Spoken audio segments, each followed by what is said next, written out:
This is a stimulus update and daily news report. Got some important updates to share with you. 77 members just got caught violating the Stock Act, which could mean insider trading when it comes to Social Security. Biggest increase in decades, but it has a serious problem. There's new $500 checks going out in February, and I'll let you know what was the most expensive this year and least expensive. And with the divided Congress, what is going to be done next? I'll play a video clip of that, and I'll give you some other important updates as well.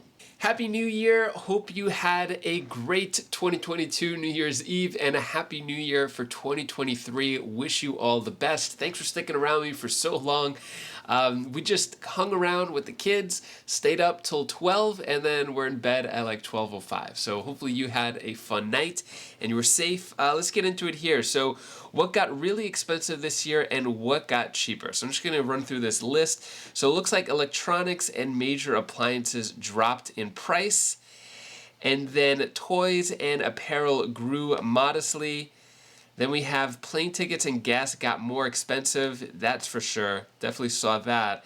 Food prices went up a lot, soared there. And then, so those are just a few things. Food got 10.6% more expensive over the past year. Eggs shot up a massive 49% due to a supply shortage. I noticed that the other day. We're getting eggs, and it was insane how crazy the prices were. Moving on, stimulus. So, stimulus update, Alexandria residents to receive first $500 payments in February. So this is Alexandria, Virginia, and they're having a $500 a month guaranteed income program, which is going to last 2 years. So those are going to start going out in February there. Social Security's biggest increase in decades has a serious problem. So the Social Security cost of living adjustment, the COLA, don't fully address seniors' increased cost of living. COLAs don't come soon enough to help retirees with their increased expenses, and more than half of retirees in recent survey don't think 8.7% Social Security increase will be enough for 2023. Let me know down in the comments below, 8.7%, should it be higher? What do you think about that COLA number? What amount should it be, or what dollar amount extra per month do you think would be good for you? Let me know down in the comments below.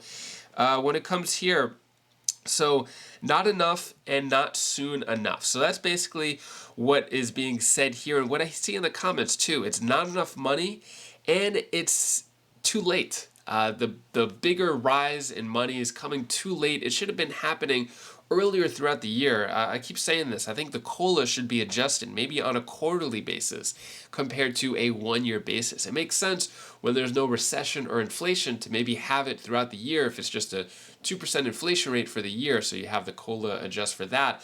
But a year like the past 2 or 3 years where the inflation is jumping up to 9% and staying up there, you don't know what's going to happen next. So yeah, that's basically what it's saying here, that there should be some type of change to that, to the way the COLA is adjusted.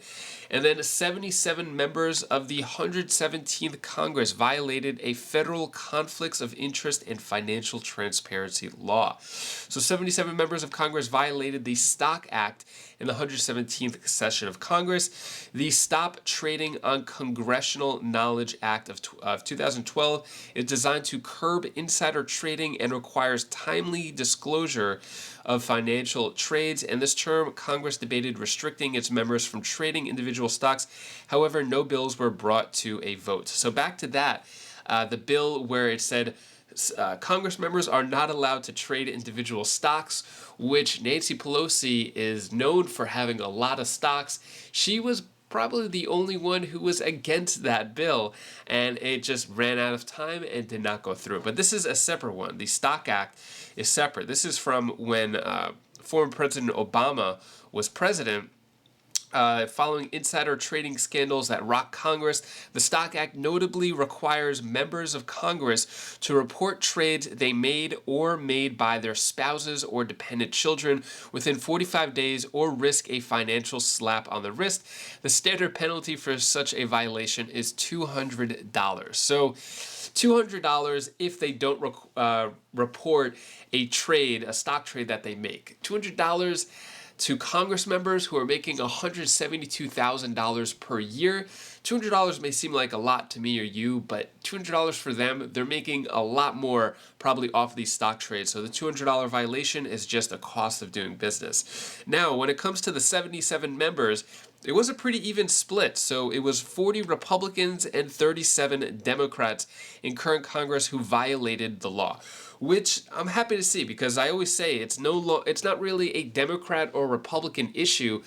It's more the haves and the have-nots. So personally, as an independent, I don't really side with the Democrats or Republicans. I think in Congress, there's just corruption. It doesn't matter which party it is. So when it comes to this, pretty even split. And yeah, like for example, GOP Representative Pat Fallon of Texas, for example, violated the Stock Act multiple times and waited months to disclose up to $17 million in trades. Then Democratic Representative Tom Suozzi of New York repeatedly failed to file reports on time across nearly 300 personal financial transactions. So when it comes to that point, you know, these Congress members are wealthy outside of their $170,000 salary. So $200 slap and fine for this, if you're doing $17 million in trades, really isn't much. Let me know down in the comments below. Do you think there should be more penalties for Congress members trading stocks, or should they not be allowed to trade stocks at all? Let me know your thoughts on that. Speaking of Congress, so the U.S. economy took a wild ride in 2022. Where is it headed next, especially with a divided Congress? We have the Senate still in control of the Democrats, now a new majority in the House for the Republicans. Is nothing going to get done? We keep hearing politicians ask that question, is anything going to get done? A lot of them say, yes, of course, we're going to do our best for the American people. Is that true, though? Take a look at this video clip right here. My guest, Wall Street Journal editorial board member Kim Strassel, and Democratic strategist and co-host of The Five, Jessica Tarlov. Thank you both for being here. Happy New Year to you both. Yeah, Happy New Year. Happy New Year. Kim, let me start with you. So we are facing this most unusual situation as far as the US economy has been concerned for the last 30 years. Continuing high inflation. It's come down off its highs, it's true, but it's still high. With the Fed having raised interest rates and markets expecting a recession. What do you think's how is that going to play out, Kim, in 2023 in your view? Well, you were just talking about how markets are expecting the Fed to wind this back down and begin reducing interest rates again. I think that they're making a bad bet there, Jerry, because look, we are still seeing very high inflation rates. We had all the press saying, oh, look, it ticked down in November. Barely. The Fed wants it to be at a 2% benchmark. We're still up above 6%. Even Fed officials suggest this is going to be a long time in trying to get this under control.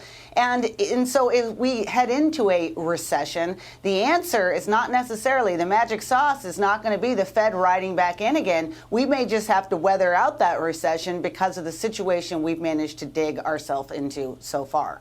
Jessica Tarlov, often in these circumstances like this, when you do want to the Fed has to keep its foot on the brake to keep inflationary pressures down, you can expect maybe an assist from the fiscal side, from the administration, from Congress, with tax cuts and pro-growth policies to balance what the Fed is doing. We've got a divided Congress. Right. What are the prospects that anything will get done in 2023 to help the economy from the Congress? I think very slim. President Biden has been exceptionally dug in on the fact that his spending policies have not hurt the economy and that it will be net-net, at least in the long term, a boon for the United States economy. We will see if that bears out. But when you have the likes of Larry Summers, who did get behind Joe Manchin's skinny bill, right, which ended up actually adding to inflation, but not at the levels that obviously the full shebang, the Bernie Sanders version, would have done, has been cautioning the government and just saying there's a way to do this responsibly. And I think now that you have divided government, you're going to see egos get even bigger about this. The Republicans, Kevin McCarthy, if he ends up being speaker, is going to want to flex as much as possible. I don't know what his caucus is going to look like. That's a problem for him. He has very slim margins to work with.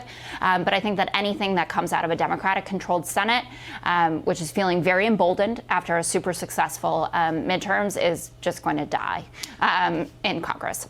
And Kim, what do you think? I mean, do you think there's any prospects of Congress doing anything in 2023? Again, we've got a divided Congress, and of course we've got a Democratic White House. I mean, it doesn't look very promising, as Jessica says, does it?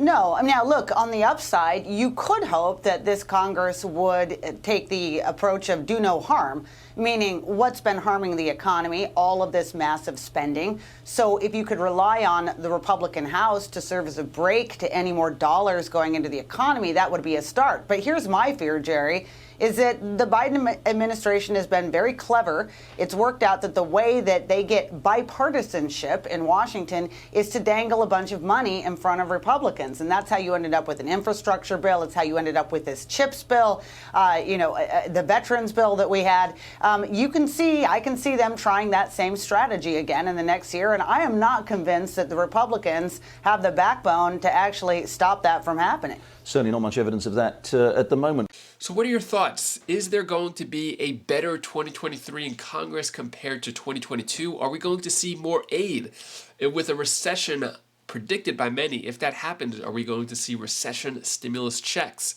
Let me know your thoughts on all that down in the comments below. And that is all the news that I have for you today to hopefully brighten your day a bit. Here's my daughter Bella's tip of the day.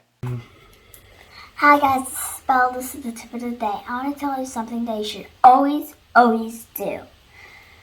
Sometimes just sit on your bed or like sit at a table on your counter and like sit down and take like 10 breaths. Breathe in and breathe out because you need yourself to feel relaxed. And that's all I wanted to tell you for today. Bye.